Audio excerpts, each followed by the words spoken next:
No, super excited to have a quality team, a well-coached team, to come into to Morrison Stadium on such a cool event. And so, if it's anything like it's been any of the last 12 years, it'll be a great environment for a football match for both the men and the women.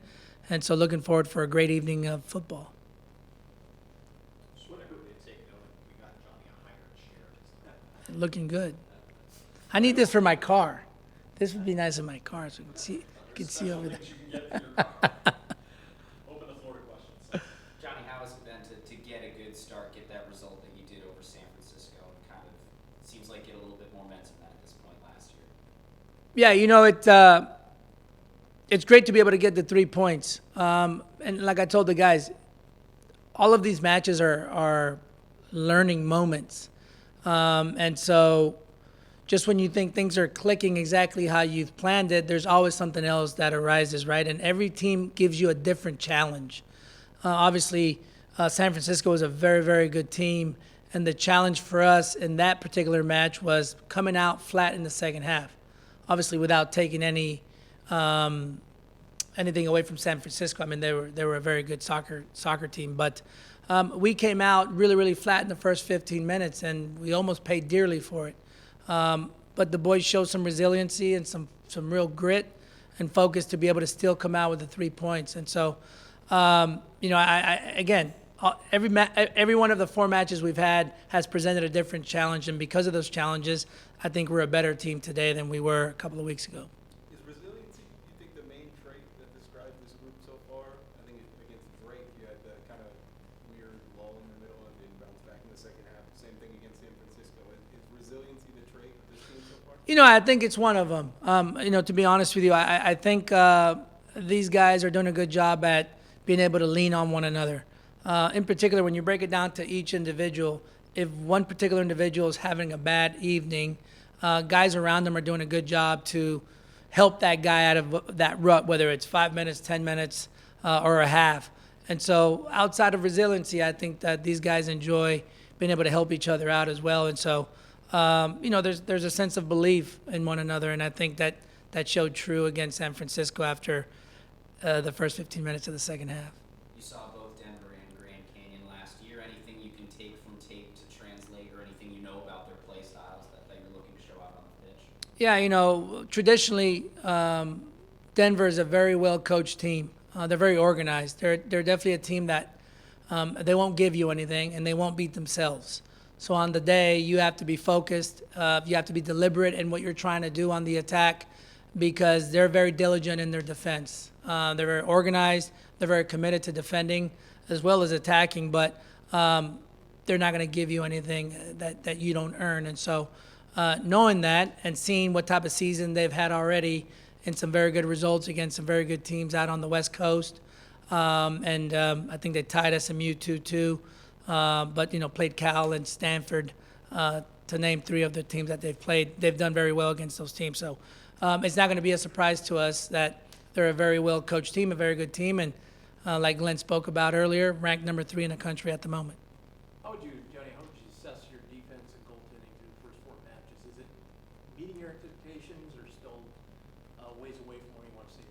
I'm sorry, did you say goaltending? Defense and goaltending, Yeah. No, I think our collective sense of defense could be a little tighter. At times, maybe we get a little bit stretched out, and that presents opportunities for the other team. We do play a high octane attacking model, and we understand that at times it leaves us a little bit susceptible to the counterattack, and we're okay with taking that risk, knowing that at the end of the day, we're wanting to have more goals than our opponents. Having said that, though, I still think that our defensive stance could be a little tighter in putting out fires before they start. And a lot of that has to do with being able to read the game rather than acting reactionary. Do you bring up last year's match at all and say, hey, we went on the road and tied them 2-2, or are they completely different than the team you saw last year in Denver? Yeah, I try not to bring up matches in the past so much, being that we are in the college game and there's so much turnover and people graduate and people move on, and so I try to live in the now.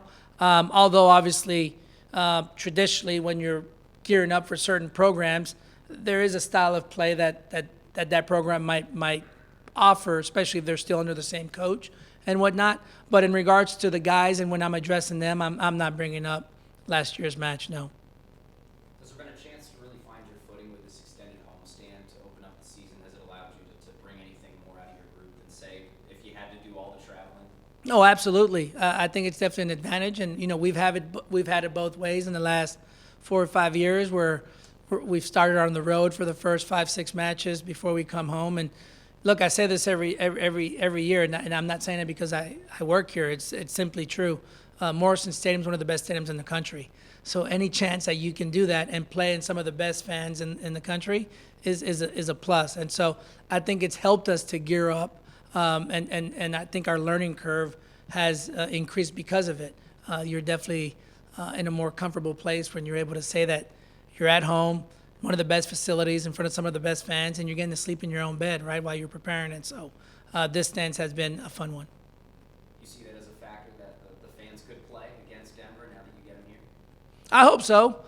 We know that when we go to Grand Canyon next week, it's definitely going to be a factor. They got a boisterous crowd.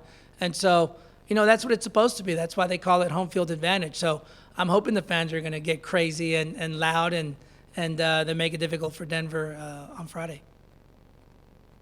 How much do you feel like a win on Friday can help the team going forward?